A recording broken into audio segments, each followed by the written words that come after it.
Hello everybody and welcome to the No BS Spiritual Book Club's face-to-face with video series, where contributors to the No BS Spiritual Book Club's 10 Best Spiritual Books library share the stories behind the books that influence them the most on their spiritual journey. And joining me today to share the intimate stories behind his 10 best spiritual books is author, speaker, teacher, master of voice and presentation coach and angelic voice healer, sound healer, Stewart Pearce. As always, if you have any questions for Stewart as we go through the show, please feel free to post them in the chat window. Sharon will gather them up and we will share them later on. Stewart Pearce, welcome. Thank you for joining us. Wonderful to be with you, Sandy. Thank you so much for inviting me. It's a great honor. I love the discipline. Your request. 10 books. I thought, 10 books? Oh my gosh, where do I begin? I know. Like Desert Island Discs. I was just about to ask you, because I know you've got a really vast library. What was it like for you having to pick just 10? Well, to begin with, it was an onslaught, a real challenge. So I thought, what are my favorites? What are my, the usual sort of neuroses. But then when I got down to it, it was actually really interesting. And of course, because I chose 10, that doesn't mean to say that they're the tip of the iceberg. And of course, we all know within an iceberg, the body of the iceberg is infinitely more significant. But they seem to be the ones that were most significant for this time, because I feel that this is a very, very remarkable time, bearing in mind that we're recording in May 2020. And therefore still going through the whole process of the COVID era, and a remarkable time to be alive on this planet. I wish that I could automatically use my wizard's wand on altering the suffering of my brothers and sisters, those that are suffering. But at the same time, those of us who are seeing that this is a rich opportunity to literally move into a deep listening and listen to the Divine Mother as she gives us all sorts of information about how we can create a new level of living when we eventually come out of lockdown. It's just absolutely extraordinary. I feel that the whole of our technology is being born right as we move through this process. And it's all based on consciousness means choice. So what do you want to create? So I'm finding that fascinating. Well, I just want to tell people a little bit about you before we launch into the books, because you forged not one but two highly successful and far from ordinary careers that span quite different worlds, although sometimes those worlds do overlap. But first, you're a highly sought after master of voice and presentation coach. You've worked with world acclaimed actors such as Eddie Redmayne, Matthew Good, Hugh Bonneville of Downton Abbey fame, Dame Vanessa Redgrave, Michelle Williams, Minnie Driver, Gwendolyn Christie. You've also helped many luminaries such as Marianne Williamson, Dame Anita Roddick, Margaret Thatcher, and of course, Diana, Princess of Wales, develop an iconic presence.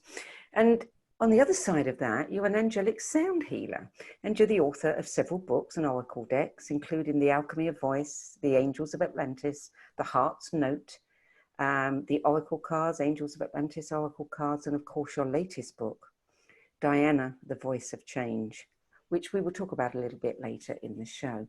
And you facilitate ongoing out of the ordinary experiences for groups of spiritual seekers eager to connect with the past and with their inner selves as well. So you're a very busy man, and it's very interesting to see that you can navigate those two worlds where it's completely focused on performance and persuasion and communication. And then here you are on the other side having this completely different kind of communication. So do you find that challenging, or is it just, you're used to it? No, I've never found it challenging. I found the world has found it challenging. The world has been in deep disapprobation of the fact that I have the ability that I have. But then that's been the case from the very first moment of early consciousness as a child, that I saw things. I thought everybody saw what I was seeing.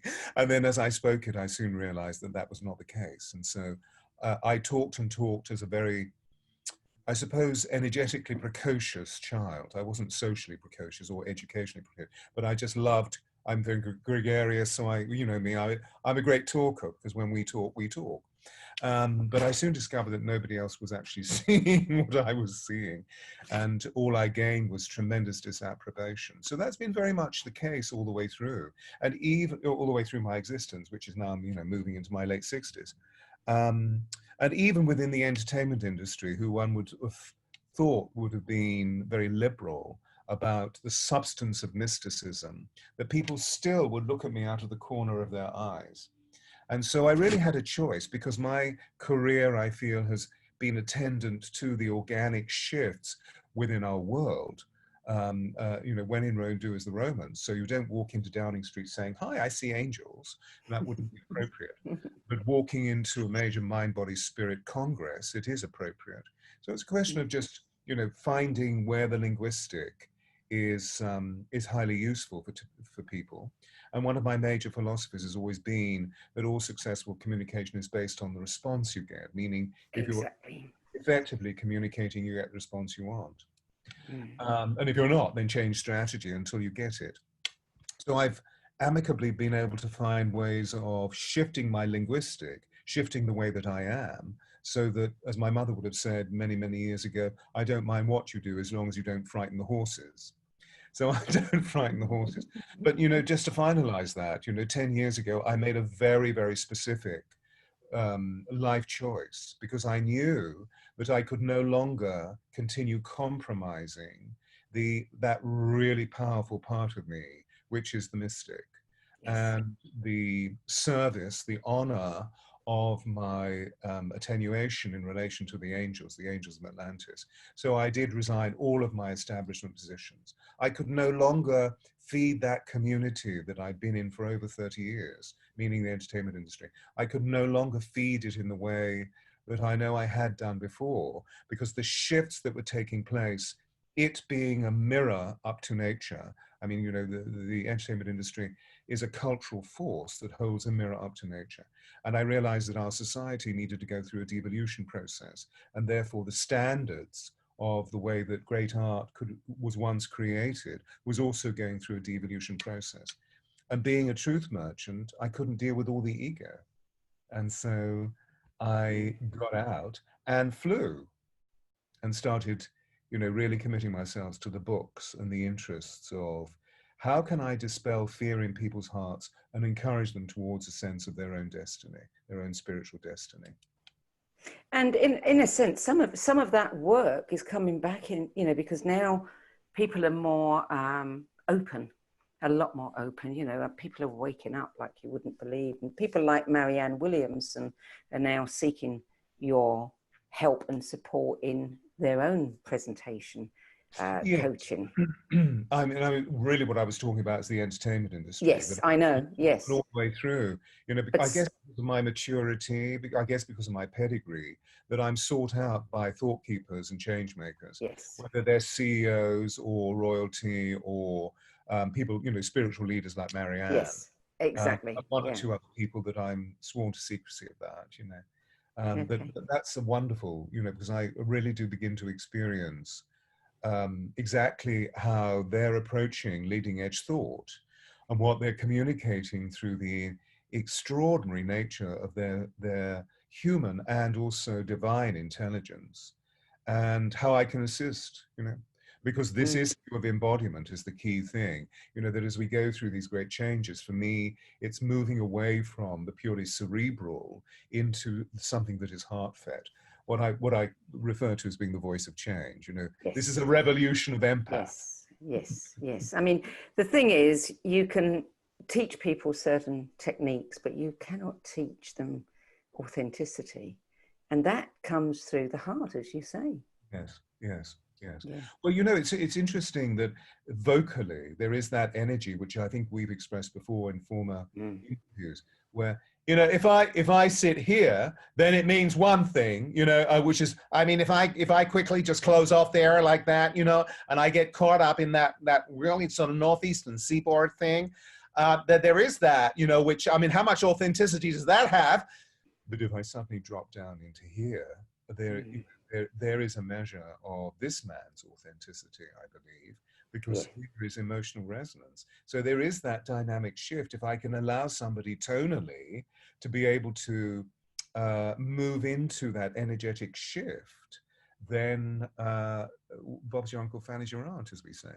There's Mm. success. And there are a number of amazing speakers at the moment at the leading edge, I won't mention names, that I would love to work with, because all they do is really sound here, you know what I'm saying? And it's sort of, oh gosh, after listening for 20 minutes or 30 minutes, I can't listen anymore, because I just hear the same thing, the same tonality, the same energy pressure, the same rhythm.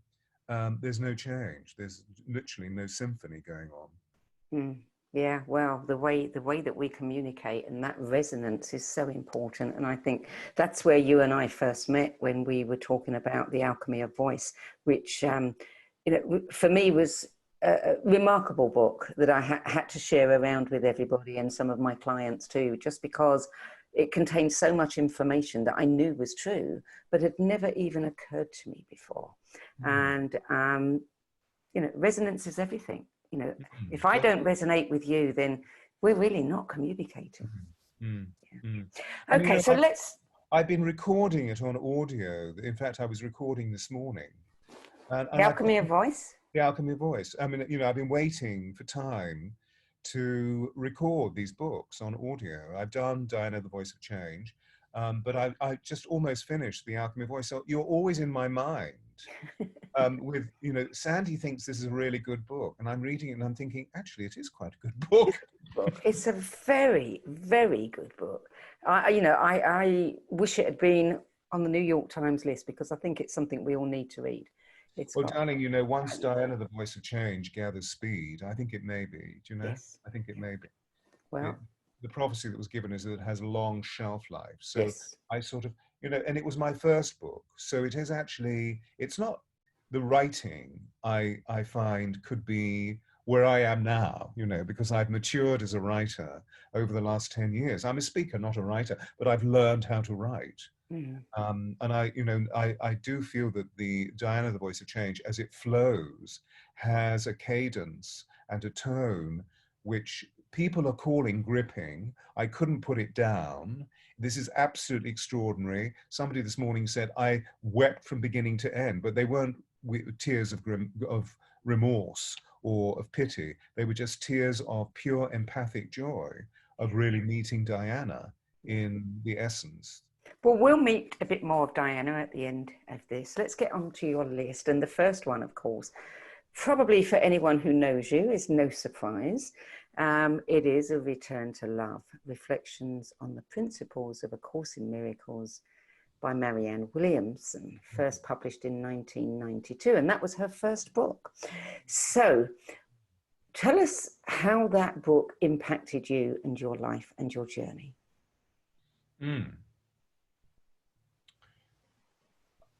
I've been around consciously for, I'm in my late 60s, so I've been around for some time, and I realized that I've been wandering around our planet, looking into people's eyes to see if kindness lives there, to see if love lives there.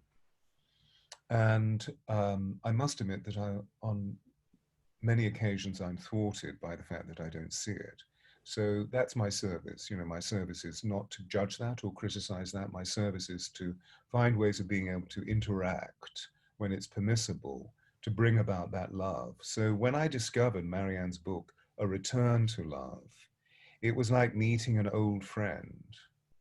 It was meeting a landscape of energy that was just so exquisitely communicated in the myriad forms of our loving and our unloving.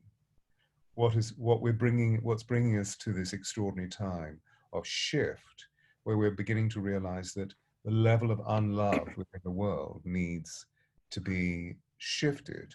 And so the points of illumination that come up, which is really about the full acceptance of love within the book, and how there is a transcendent force within the book to lift us into recognizing what Marianne would refer to as being seeing the face of God.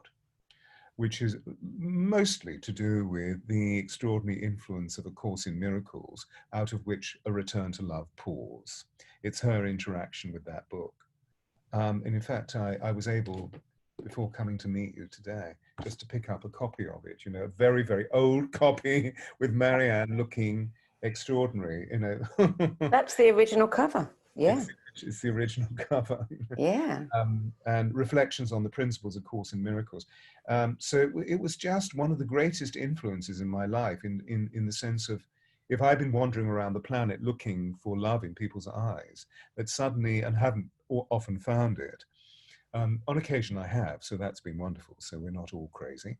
But what this book did was to allow me to see the face of God, out of which pours perennial love, eternal love, timeless love. So I found it quite extraordinary, and it allowed me to create a shape in my own consciousness in the late 80s, early 90s, which was a huge time of upheaval for me as well. Because in 87, I met the Angels of Atlantis on Glastonbury tour. So I was really just beginning to shape myself. They gave me 7 years of extraordinary work. You know, when the student is ready, the masters come. So I found myself working with some amazing people around the globe who were shamans or avatars, who were able to show me how I could become the better person that I was, you know, by lifting me into the greatest vision of me and unraveling my soul and allowing a lot of the shadow substances that I was still carrying from earlier years to be exorcised. A sort of period of an emotional autopsy, I call it. And then I met this book, and it shifted me into the countenance of, well, what is right-mindedness and what is wrong-mindedness? What is the most accurate? What is the most inaccurate? So I find that, you know, that her writing agrees with me very, very, very extraordinarily. And it's largely to do with the fact that she's communicating it through a metaphoric consciousness, which is certainly in alignment with me. Mm. You know, I first came across that particular book probably around about 2004. And it literally fell off a shelf of secondhand books in a local spiritual bookstore in Encinitas, California. I'd just been to Yogananda's place. And what really grabbed me is I was just about to decide to move forward in the first relationship that I'd had in years. And I thought, clearly I have to read this book. And it just blew me away. And, you know, I took a lot of it really personally about physical relationships as well as, but it made me realize what I want in a relationship. And I thought I might get it in that one. I didn't, as it turned out, but it set the standard for me. Yes. You know, yes, this is what I want. This is what I aspire to in a relationship. Yeah.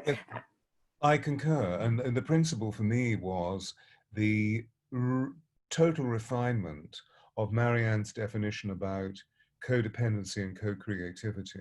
Yes. Which is a neo-paradigm substance that we're all beginning to realize, that the patriarchy has eked us, has weaned us into having these immensely codependent relationships, basically held together by the mechanism of blind faith, whether they be our personal relationships or our professional relationships or our spiritual relationships. And now what we're realizing is that that's led us into really giving our power away or sublimating, spiritually bypassing what we really could be, you know, really deducing from the experience, and how now we're all moving into a clear recognition of what co-creativity is all about. And how can we expect one person, I mean, sometimes this functions, but in our personal relationships, how can we expect one person to satisfy all the radical changes that we're going through physically, emotionally, mentally, and spiritually? For a whole lifetime. It served our forebears, but it seems that it's not necessarily serving us. And I'm a serial monogamist, you know. I mean, I haven't been in a relationship for a long time, but I did have 2 very, very long-term relationships, being able to explore what the texture of that human existence is about. And I wish I had, you know, because the last relationship that of any significance ended at that time, and then I discovered the book. So it was an amazing level of evocation. God bless Marianne for creating it. Yes, indeed. So, moving on to book 2, The Soul's Code, In Search of Character and Calling by James Hillman, published in 1997. You've said that this book helps you piece together a fuller understanding of your past and future destiny. Yes. Because James, I feel, of all the leading writers of his generation, introduced us to modern mysticism. Contemporary mysticism is a better way of putting it. Because mysticism, as we know, has always existed, but so much of the technology, or so many of the philosophies that exist within the rich arena of mysticism had been locked away for many years within esotericism and within the arcane, excuse me, simply because we couldn't step forward and speak them, because the prevailing system was in complete denial.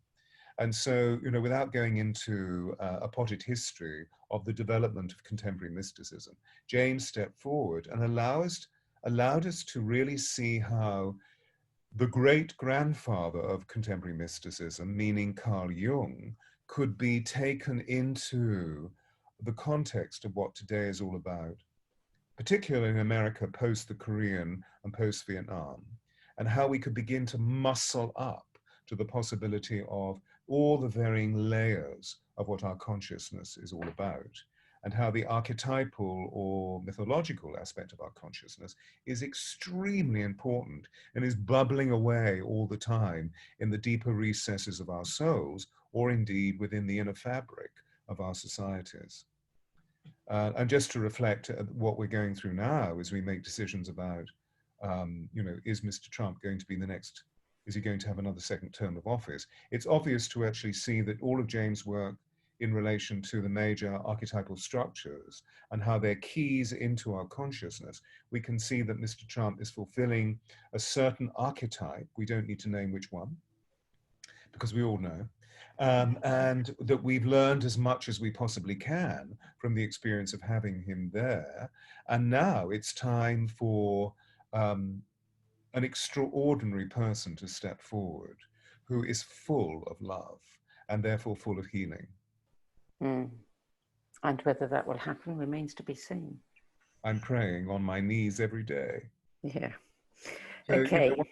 This phrase I thought I really liked from my synthesis of the book, that what the book does is to allow clarity to take place concerning the invisible mystery at the center of every life, and how to voice the fundamental question, what is in my heart that I must do and be? What reasoning must I acquire about my life? So we begin to see that we can use that as a piece of technology to move away from all of the indoctrination that we've received sociologically and educationally about, you've got to find your purpose, you've got to find your purpose, which means that we're often working at it intellectually through the doing frame of mind, rather than moving into, well, our purpose is to optimize our creativity full of love and joy. And the mythos allows us to feel that. And that was exactly the passage that I had highlighted. Oh, yeah. So, two great Perfect. minds. So, and of course, for me, seeing Angelic Kingdom, when he introduced me to the notion of genius, that every Renaissance being of any note believed that they had a guardian angel called a genie, and it was the genie that gave them the genius. It was able to allow me to see ways of being able to place the ego aside so that the divine nature could pour through, and of course we would create excellence as artists. Absolutely, yeah. And for book number 3, we're back with Marianne, The Law of Divine Compensation on Work, Money and Miracles. What was it about that book? Oh, I feel that this is actually one of the most remarkable books of all time, because Marianne practicalizes so much of the really sophisticated spiritual technology that is discussed in Shul, in Kabbalah, or in the Vedantic teachings, or indeed in Christian mysticism. I mean, really intense debate not theologically, but about the substance of mysticism. And truly, really all we're trying to do, to use the phrase yet again, is to see the face of God. And so what Marianne does is to show us that the universe is a personal love letter written to all of us by God, and that if we can align ourselves with it, whatever the deficit is within our lives, whatever the challenging moments are, whether it's to do with, oh shit, I'm bankrupt, or oh my God, this significant relationship is coming to an end, whether that's divorce or death, or what am I going to do with this job because it's leading me into an emotional impasse, but I'm terrified of another. What Marianne does is to allow us to see that there is never, ever any scarcity, that there is always divine compensation, you know, and that the universe is made up of this field, which of course all of our physicists are now beginning to prove, this field of abundant consciousness, which is pure thrill, pure delight, pure joy, pure love, and that scarcity just doesn't exist. Because if we talk of scarcity, we're saying that energy is severely deficient. And of course, we know that energy is energy is energy. I mean, there's never a void in energy. There's automatically a replacement. So showing us, for example, that if we're trying to align ourselves with a particular capacity in life, let's say it's a job that we want, and we go for interview, and they say, no, sorry, that what, instead of moving into terminal rejection, that we actually see that's the universe saying to us, you're going in the wrong direction, go over there. Which incidentally, when I touched into this book, it was confirming something for me that I'd used for years and years and years and years with actors. Because of course, actors are constantly selling themselves in audition or indeed in castings, and are constantly being turned down. Yes, yeah, yeah. And those that we know are names, they have a remarkable talent, it's true, but it's also to do with the fact that they're sustainable, that they've just kept going, believing through all of the long dark nights of the soul, they've just kept believing in what they wish to create. And then eventually the universe bends in our favor, you know, the space-time continuum distorts in our favor. Ask and it is given. Yeah, I haven't read that one, so maybe I'll have a look now. It's very zeitgeist, I feel, because it's not just to do with the fact that, you know, Marianne is one of our leading spiritual teachers of today, but because she really looks into, for example, doctrines and dogmas, both religious and economic, are being left behind as a deeper realization of the power of consciousness, and its primacy in the creation of human affairs is coming forth. So there, in other words, there are these really difficult questions that we need to ask of the people who are governing our lives. And they're very, very deep, serious issues, so that we actually get to the causation of what is taking place, which is not informing our governing systems. And therefore, we encourage a new conversation where the governing masters and mistresses move away just from superficie and materia and actually see that something much more consequential is going on here. I feel a new level of power, a new level of enlightened leadership is being born as a result of the law of divine compensation, this extraordinary book by Marianne. And certainly, you know, when we look into the remarkable women that are stepping forward on our planet, like Jacinta Ardern, that this is her latest thesis, Marianne's latest thesis, is the politics of love. And so these are the politics of compassion, new form of decision-making. Yeah, for sure. Book number 4, this one turns up again and again and again. You Can Heal Your Life by Louise Hay. Obviously, it was the first of its kind. I can understand why people, you know, took to it. What did that book do for you? Being an intuitive and working with the human body, in other words, helping actors become vessels of unique power for their creativity and for the communication of their creativity, and particularly within theatre, which requires, it's very demanding, you know, it requires a level of physical attainment, of physical expressive energy, which is very remarkable. And of course, as we all know, that whether we be practiced athletes or practiced actors or practiced dancers or practiced human beings, we all know that we hold tensions in our bodies. And what I found fascinating about Louise's book is that she really brought us to, again, that element of causation, of how biology is biography. And that when we actually see that there's a major holding point in the body, that there's always a way of being able to go deep into the causation and discover what has happened within our storyline that has brought us to this level of impactful contusion, which creates the tumor or the, the cataracts or the gastric problems or the irritable bowel syndrome. I'm just thinking about, a few symptoms that I've been dealing with in clients over the last few days. Irritable bowel syndrome, oh my gosh, so many people with irritable bowel syndrome. And so it's fascinating because what Louise does in her own grace and elegance is to provide us with a lexicon. And they may not be always accurate because we're extraordinary human beings, we're highly diverse, is really what I'm talking about. But what it does is it leads us in the right direction. It's almost like a map into how we can heal our bodies through love. 25 years ago when I met her in New York, and I was just attending a friend's party, and there she was, and I was introduced to her, and that's when, I had a long conversation with her, and she was one of the most glorious people that I've ever met, the age of, what was she then, 70? And she was just beginning to develop her house, and propagate all of the contemporary writers and teachers that are around. So we talked a lot about affirmation because my mother had died just 15, 20 years prior. And I tried using affirmations with my mother, which had helped. It has sustained her so that the level of well-being that she faced as her body died of cancer was really remarkable. There were miracles that were created. So I found that very cherishing. Whenever I think of the book, I think of Louise, who was just a beautiful, loving woman.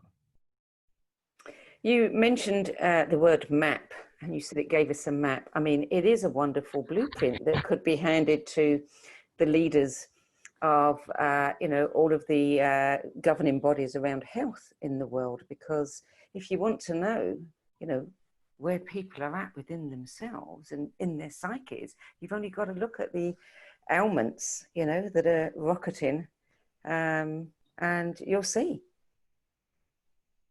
Absolutely, absolutely. And it's very much part of my work of the interface between spirit and the body. And how just by reading the metaphors, we can go into the material form of the body, even when it's contused by a terrible disease, and begin to see exactly where the root is in terms of the chakra, which is what I work through. And, and when I work with the angels, of course, the people proclaim it as being supernatural healing. And that it doesn't take years to heal. We can actually develop healing within the prismatic function of the holy instant.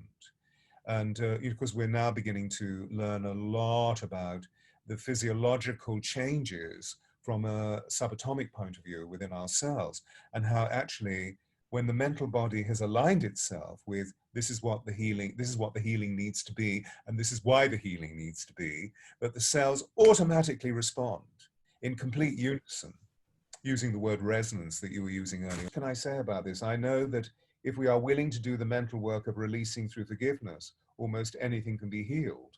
I mean, that's epoch making, isn't it? And the word incurable, which seems so frightening to so many, really only means that the condition cannot be cured by outer methods or drugs.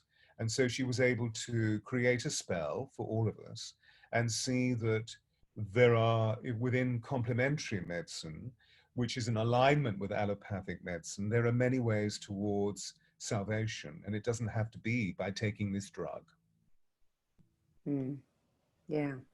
I think you've probably, the number of people who have mentioned it, and we haven't done that many video interviews yet. We only started about 7 weeks ago, but you've given probably one of the best outlines for why somebody should look at that book. Well, thank you. Thank you. Thank you. I feel it's an honoring of her as well. I feel that she was a very remarkable woman in our presence. And I know that she's still with us, just from another domain. She's not here in flesh. And so an honoring of her in her innovative wisdom, and how, of course, as we know, that the whole substance of You Can Heal Your Life arose out of cancer, you know, that rose out of the darkness of what that process is all about, and how she constantly had her eye on transcendentalism, on salvation, on upliftment, that there is more in this, you know. Mm. And having worked with my own mother, as I was saying earlier, died of cancer. So I've interfaced with female cancer for the last 40 years. And I've developed this relationship with cancer. And I find it quite fascinating that when one arrests the real causation, which is generally speaking fear that has produced the metastasis, that you can actually rearrange it. So that a lot of the ladies that come to me who've been told that they have 3 months to live decide that in that 3 months they're going to do something really courageous about living rather than dying. And then they go back to their oncologist and have future tests, and they have no cancer in their bodies. Miracle has happened. Mm. And of course, the next book is by somebody who gave us some wonderful demonstrations in his own books of just what you're saying, our ability to heal ourselves. And the book that sits at number 5 on your list is How to Love and Be Loved by Paramahansa Yogananda. Now that's an interesting one, because I read that it's the third. I haven't read this book. I have read the original autobiography of a yogi, but I read that this is the third book in the Wisdom of Yogananda series. And this series features writings that are not available elsewhere, that capture the master's expansive and compassionate wisdom. When and how did you come across this book? I have a long-standing relationship, or rapport is a better way of putting it, with Eastern mysticism, which happened, I suppose it must be nearly 45 years ago, when I was miraculously called to meet an avatar, rather like Yogananda, and this was Sai Baba. And it happened very extraordinarily.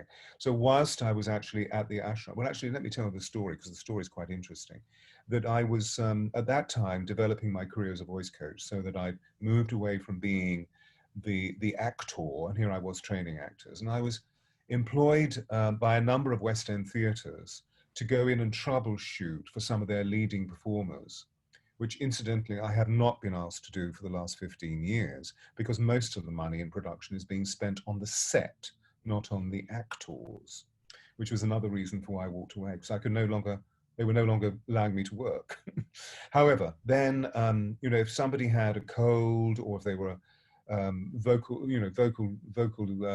dysphonia on some level, they maybe they had a cough, or they felt that they couldn't actually align with the acoustic within the theatre, whatever the problem was, I would go in and I would just do a troubleshooting. So I became very good at this. And as I walked around the West End, I kept on hearing in my inner consciousness, zababa, zababa, zababa, zababa, zababa, zababa.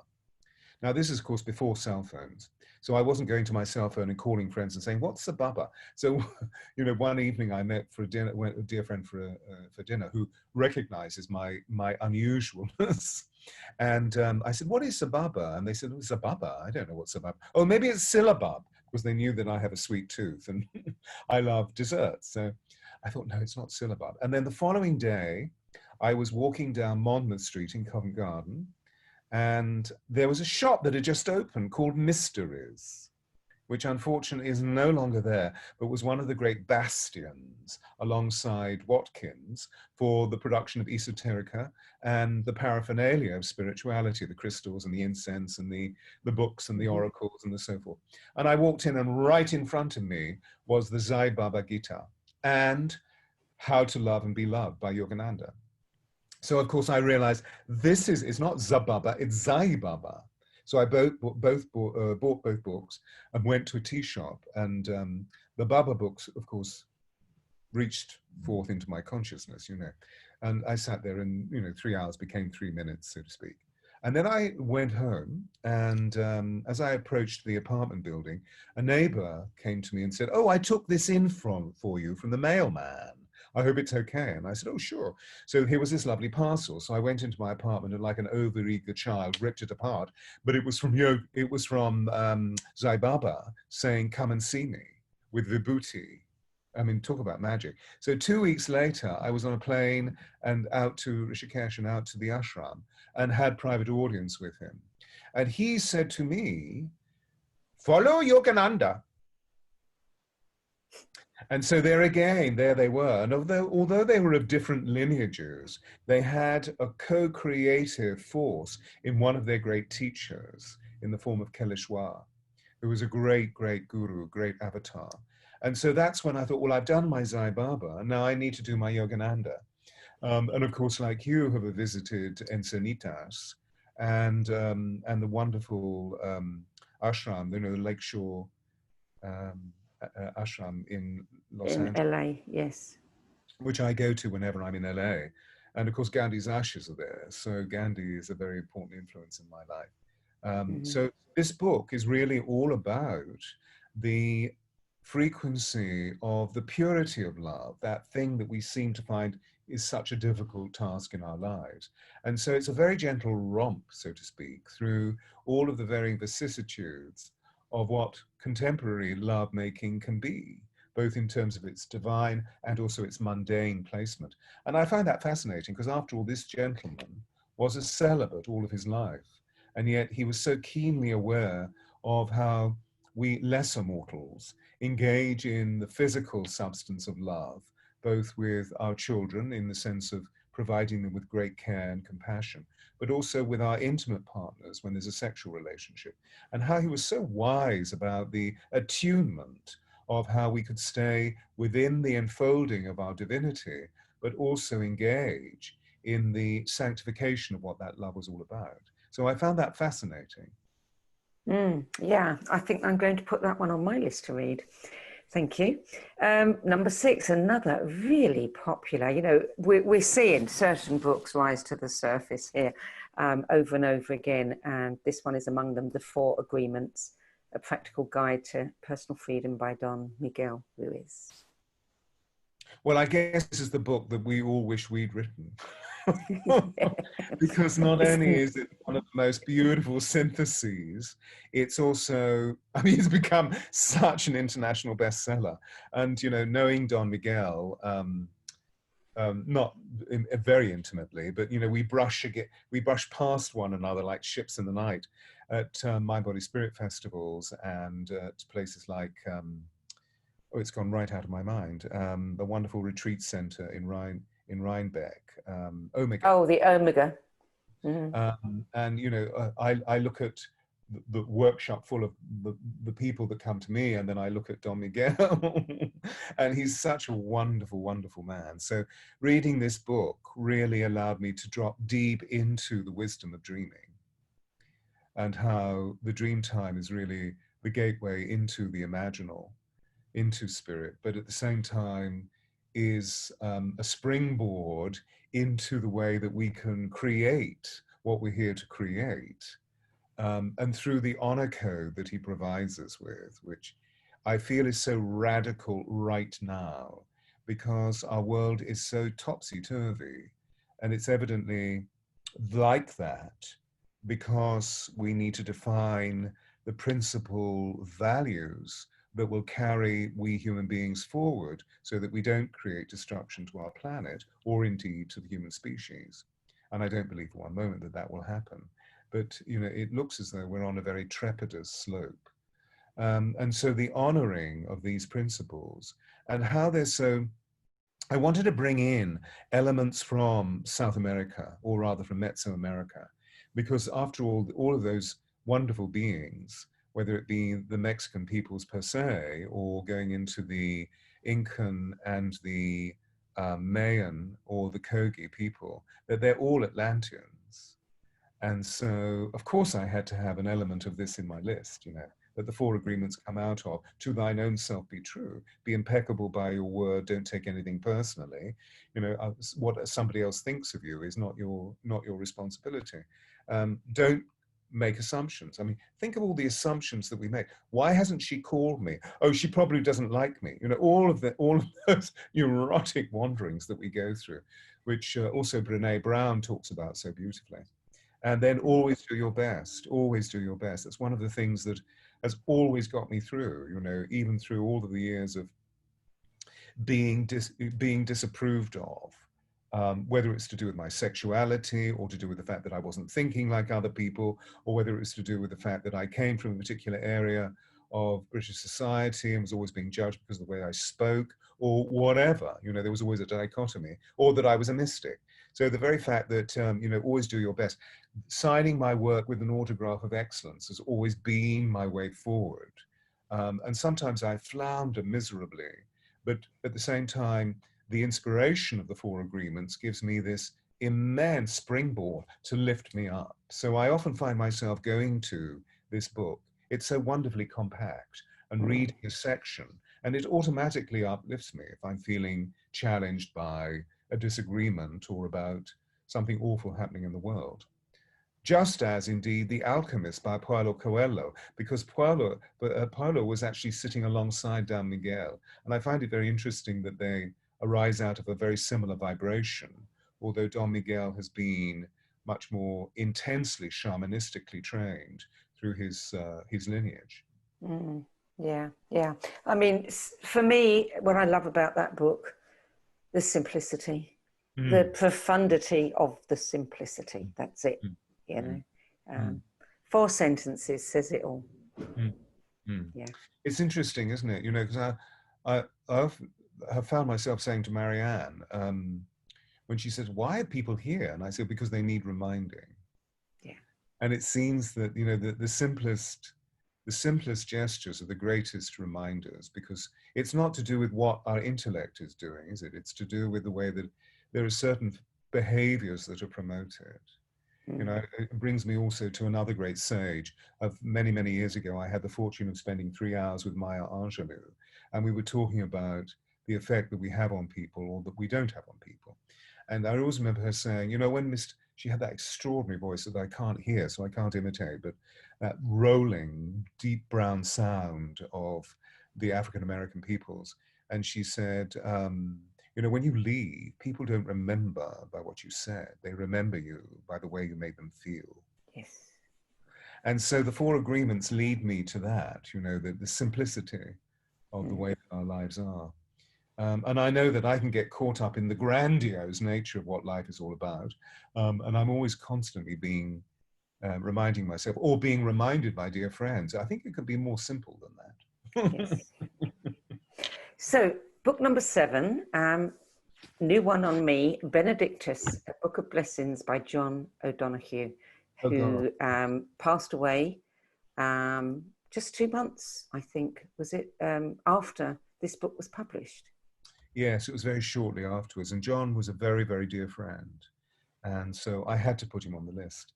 He was such a gentle giant, this immensely intelligent mystic who, of course, had been steeped in both Roman Catholicism and in the modern philosophers, particularly Hegel, you know, and worked at Heidelberg University, spoke fluent German, and taught the modern philosophers, particularly Hegel, who I have to say is one of the most obscure philosophers.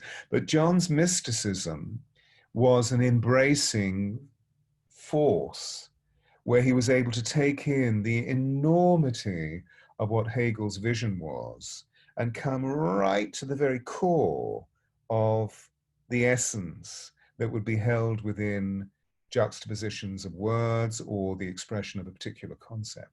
He was absolutely extraordinary. And I found him to be thus also in his poetic writings, you know, which is just extraordinary. And of course, my love of words and my love of the way that sound conjures certain feelings and thoughts was something that he and I shared. So we would meet in New York City. I never actually met him in Ireland, interestingly. And he was such an Irishman. But we would meet in New York City whenever I was there working and he was at a conference. And we would spend hours drinking tea at Four Seasons and just talking ourselves into oblivion. And conjuring spells. So yes, I mean, his poetry, blessed be all things, wings of breath, delight of eyes, wonder of whisper, intimacy of touch, urgency of thought, miracle of health, eternity of soul, and the embrace of God. You know, I mean, the juxtapositions are just so explosive in my consciousness. So this is, I mean, there are many fine books that John has written. Anam Cara, about the spirit of Ireland, is just so moving. If we really want to enter into what are the Irish all about? What is the Celtic all about? The whimsy that they have, you know, disappearing into the Celtic mist. You know what I mean? It's all very like that, isn't it? I spent a lot of time in Ireland, and I have very dear Irish friends, and the mind, body, spirit industry there has always been extraordinarily entertaining of me, which is wonderful because after all, I am an Englishman, although my grandfather was an Irishman, and hence Pearce. So my grandfather, who died many, many, many years ago, was from Dublin and had gained work in the Tyne Weir docks at the turn of the 20th century, and so moved to the United Kingdom and then married and had children. But he always said, you know, a distant relation of mine was Porrick Pearce, you know, who led the Easter Rising. So I always feel there's Irish blood within me. So John and I often joked about this. It was deeply, deeply, deeply sad when he died. Yeah, immensely sad. And understanding the Irish is something that I've always wanted to do, because they've always seemed to me to be such a race apart. They have, you know, a bit like the Australian Aborigines, you know, it's almost like they're a separate breed, and they have this, you know, everybody uses the word fae for the Irish, but, you know, it fits so well. Yes. And there is a magical, ethereal quality about them. Yeah, yeah. And isn't it the case that it's interesting with island cultures? I mean, you know, we're in the United Kingdom at the moment, and this is an island culture. But at the same time, when we go to the smaller island, not smaller in status or in cultural value or wealth, but smaller just geographically, it's interesting how island psychology holds force.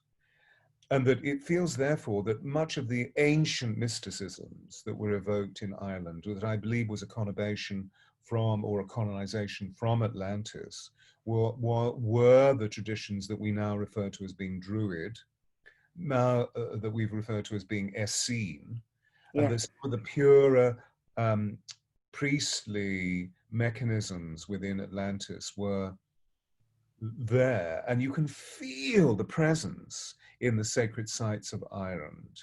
You know, there's something literally pouring through those meridian lines deep within the earth, those ley lines, and thence within the arterial routes of so many people who are Irish. One sentence that stood out for me when I was reading about this book, and I don't know who wrote this, I don't know if it was you or somebody else, but at the heart of John's awakened beliefs was the premise that ancient wisdom could offer desperately needed nourishment for the spiritual hunger experienced in our modern world. Yeah, this is, I mean, I was borrowing his words, actually. That's what you wrote that, did you? Yeah, I wrote that. Because, well, I mean, really just paraphrasing John, because he had a way with words, you know, and this is the substance of what our dialectic was, you know, that we would discuss. How can we be more useful to the abundant nature of the way that our lives are developing at this time? And that we're living a revolution of consciousness. It's just extraordinary. It is a renaissance. We just can't call it that because we're living it. But 200 years hence, people will say, oh my God, look at that renaissance. I wonder what it'd be called. The Trump renaissance? The COVID renaissance? Yeah, who knows? Okay, number 8, The Anatomy of the Spirit by Caroline Myss. Yes, and so joining in with You Can Heal Your Life by Louise Hay, I found when I discovered this, which would have been in the late 80s, early 90s when it first was printed, that I found that this was immensely instrumental in allowing me to understand a way of connecting the dots. That again, right at the very heart or the essence, the soul of Caroline's work has been this understanding of the fact that biology is biography, and that if we have biological disturbance, we need to go deep into what our storylines are. And of course, how we can at the same time understand that the body has a blueprint, a geometric blueprint, particularly through the pranic cord and the energy centers, the chakras that exist, and how all religions have a place for this. You know, that, for example, the chakra system from Hinduism and Buddhism aligns with the tree of life in Kabbalah, and that was also embraced within Rosicrucianism, which is the Christian form of mysticism of the ancients. And I believe, although I can't go further with this sentence, I believe also seeps into Sufism within the esoteric center of Islam at its purest sense, and embraces also the famous tree of life. And so to feel that providence, as it were, coming into this work, the anatomy of spirit, of why have we chosen in spirit formation to come into these bodies, and when our bodies are not aligned with health, not aligned with harmony, or not aligned with well-being, how we can really appreciate that there has to be an interdisciplinary relationship between spirit and matter. And Caroline Mace shows us how to go right into the very corpus of what that's all about. So I find it absolutely extraordinary. And you and many others as well. Mm. Book number 9, Dying to Be Me by Anita Moorjani. I love it whenever that book comes up. She is such an amazing woman. She is so precious, so normal, so lovely and genuine and authentic. And the book is just, incredible. So that was published in September 14. So it's a fairly recent book. You've probably come across these, near-death experiences many times. What was it about this one that touched you? Well, to be honest, it was Anita that touched me, because soon as the book came out, I was at a meeting and she was there, and we had a long conversation, and I was so deeply touched by the grace that she has, as you say, this beautiful purity, this beautiful simplicity. Yes. And rather like Don Miguel, but in Anita's way, she constantly brings us back to the essential precepts, which is love, that love is all there is. And that what we need to do is just keep living that, rather than getting caught up in the gymnastics of our intellect, which takes us away from that essential truth. And of course, well, not of course, but I spend a lot of time with people who are on the edge of death. And so I'm fascinated by death. And therefore, the NDE equation or experience is really extraordinary. As I was saying just now about my interaction with going into hospitals during COVID and working with this eminent consultant virologist who's been a client of mine for 20 odd years, and seeing how he deals with the dying, or seeing how he literally miraculously brings someone who's dying back into health, even though their bodies are severely challenged by respiratory malfunction. So I find this very, very fascinating. What exists after death, if at all, is just one of the biggest questions. If the mythos about death is true, that material life is a preparation for non-material existence, then what are we doing about it? What's the post-dying experience? And because I'm a keen Egyptologist, the weighing of the heart ceremony and the dying experience has always been at the very core of my mysticism, and how I feel that each moment is a dying to give us a resurrection into becoming a better person, becoming a more loving person, a more caring person, a more compassionate person. So that's why this book came very, very much to the forefront of my consciousness. Whereas, I had to leave the 450 other books that I wanted to put on your list. Yeah. Number 10, Zero Limits. This one surprised me. Zero Limits, The Secret Hawaiian System for Wealth, Health, Peace and More by Joe Vitale. And I understand why it was on your list, but at first it just kind of created a little rub for me, because I don't know Joe at all, but I do know that he was, you know, part of the secret, and he's produced many books since, and I've met many of the people who were involved in that, and it's all begun to feel a little bit too slick and, you know, too marketing led for me. So I was surprised to see it there. But of course, he's talking about Ho'oponopono, which is not at all slick. So tell us, for you, what did this book do? So, you know, I thank Joe for bringing it to our attention, you know, to bring Ho'oponopono to our attention and to propagate this book. It's actually not necessarily about Joe that I speak. It's about Ho'oponopono, and it was purely personal in the sense of the fact that, as we all know, when the student is ready, the masters come. And I was going through a period just shortly before I discovered Zero Limits and Ho'oponopono, which I guess was probably about 10 years ago now. That I was going through an existential crisis of trying to understand why so many of the clients that were coming to me could not embrace forgiveness. And then along came Ho'oponopono. And I'm sorry, please forgive me, I love you, thank you. The simplicity of that, but of course the magic and the miracle that exists in the very heart of the Ho'oponopono, I feel is an extraordinary gift to us at this time, because it allows us to embrace a piece of spiritual technology, which is true, is very, very sophisticated. But it actually brings us to the core of making us more responsible for the fact that whatever we see on the outside of ourselves is also happening on the inside of us. And if we want to change that, as Gandhi said, be the change you want to see, we need to change this. So when I read this story, I was just enthralled, transported, and in tears at the simplicity of it and the beauty of it.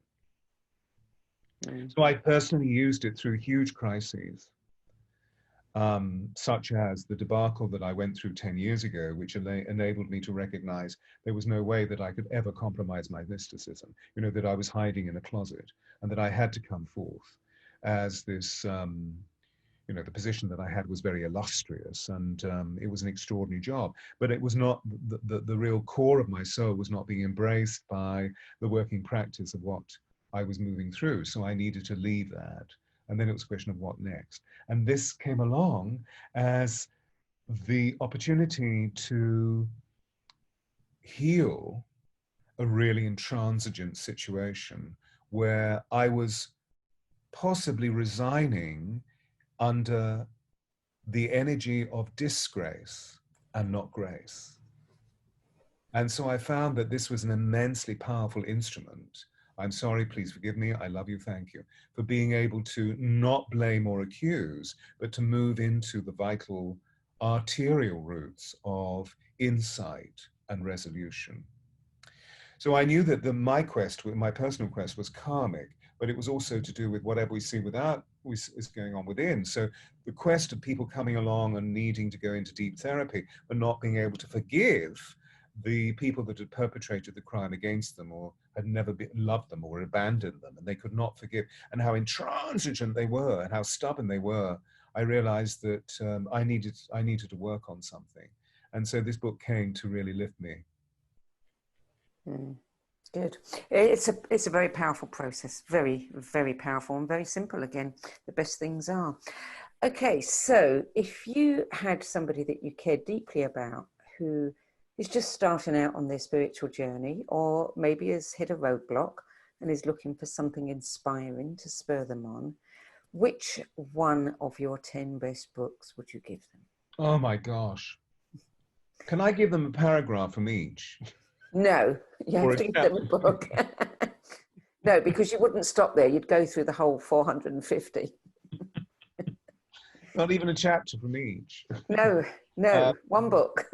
Okay, so of course, you know, I have another question in my mind, which is, well, what are the circumstances that leads into needing to make that decision? It has to be a return to love. Yeah. It has to be, because I feel it's a modern epic. And what is encapsulated within that book is really what we all need as we recognize that we're unplugging from the governing systems because they're no longer serving us. And so what do we develop in our lives? But that's where I am at the moment, you know, because obviously I'm creating this project in the world, which is the voice of change, and that how my latest book, Diana, the Voice of Change, is very much a flagship, so to speak. It's only the beginning of a huge process, but it's awakening people's attention, and primarily about the necessity to how we can forgive others and how we can transcend the grieving process and recognize that death is a resurrection. So I feel that a return to love would be the one, yeah. Yeah, I think that's the one I'd choose out of your list. And that was a beautiful segue into talking about Diana. Tell us what you want us to know then, because I'm sure we've all got, you know, goodness knows, questions about this, but give us the cliff notes. Why did you publish this book now, all of these years later? Because you had Diana's permission and it's been a long time coming. Why now? I feel there are three reasons. Number one, in conversation one day with my agent, my literary agent, who's become a very, very dear friend, Diana came through and said, publish it now. And I mentioned it. We were having difficulty publishing one of my other books about angels because the publisher was saying, we don't want any more books about angels from Stewart. Can you write about something else? Whereas, you know, 20 years ago, they were crying for books about angels. And I was very dissatisfied with that. But however, suddenly Diana came through. So there was the book. Secondly, the reason why she came through was because much of the empowerment processes that we went through, both physical and metaphysical, are really useful for the transcendent nature of the divine consciousness, divine feminine consciousness of today. And thirdly, because nobody has written a book about Diana's essence. We've had lots of books about her as an item of social documentary. Even, you know, the great book that Tina Brown wrote, which is a very excellent document. But it's like a court circular. It's just showing us the geography of what she was experiencing. Nobody went into what we were all truly interested in. None of the other writers, I should say, have gone into what we're truly interested in, which is, what was that she had? This extraordinary authenticity, this love which seemed unabiding. And during those last few years, you know, post-divorce, I guess the time that we were working together, the last 2 years, that this luminescent radiance, where Henry Kissinger said that when she was at a major function, all the men would line up. I mean, the potentates, the prime ministers and the presidents and the CEOs and the mighty ones, the magnates, would line up wanting to meet her. And when she met them, Kissinger said she melted grown men's bones with her eyes. Now, there was a discharge or a radiance. There was an immersion that took place around Diana, because on that level, I put this in the book, you know, I met a number of people who Diana would visit in hospital during her life, because many of us didn't know that twice or thrice a week, depending on her availability, she would just get in the car and turn up at a hospital and walk into the reception and say, is there anybody that I can help? And she would go and sit by, can you imagine? There you are in a small ward, and suddenly in walks this beauty. And a number of people said, I can still feel her, that when she touched me and electricity went through me, was she an angel? And so I felt that we needed this work at this time to feel the transcendent nature of the fact that she is still with us, and that we really need to heal the grieving process. So there is always, I've already started on my second book about Diana, which is how her vessel is a sociological phenomena to help us understand how we can really become transcendent in all of the deep emotions that we're feeling at this time, which we're still pushing away as shadow. Now that's it on terms, that's why I wrote the book, but actually the book is a preparation for three things, which is firstly bringing whomever wishes to engage in a communion, and I'm thinking specifically about the women of the world, because where do you ladies go to be in communion with one another? You know, I mean, I don't wish to sound cozy or parochial, but where are the knitting circles? Where are the sewing circles? Where are the bread making circles? Where you women would come together about the task, but you would talk. And the way that women talk, as you well know, is infinitely more revelatory than the men. So I believe that the next chapter of history will be written by the women and the girls, and the women need to get together to commune, firstly, so that secondarily, if there are negativities, they can be transformed into positivisms. And thirdly, that we can be embraced by some of the leading edge teachers that are on the planet today, most of whom are women, who can come and illuminate whatever the next process is in our development. Yeah, and you're absolutely right. And, you know, as far as the conversation, which has been going on for decades now, you know, feminism, feminine, masculine energy, etc., etc., etc. I think we are at a pivotal point in our history of addressing this. So would you do us a favor and hold up the cover of that book, because it really illustrates what you said about Diana's eyes. We have seen many books with Diana on the cover, but there's something about this particular one that I think really touches people. I agree. Diana, the voice of change. People say, what do you mean she was the voice of change? She didn't have a very good voice.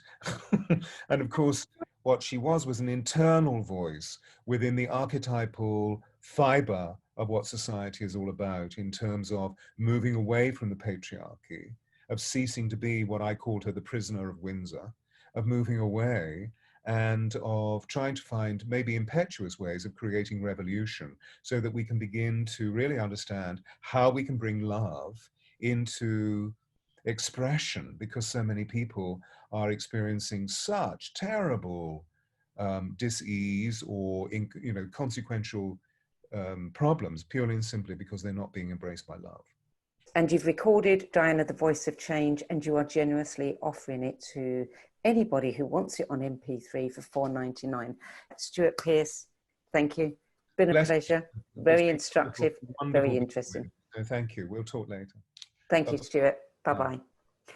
Okay, so if you want to get hold of Diana, the Voice of Change MP3, all you have to do is go to the website www.dianathevoiceofchange.com/shop, and you will be able to get it for $4.99. And I think, I'm not entirely certain, but the last time I looked on Amazon, the actual paperback copy of the book was also on a special offer. So check that out too.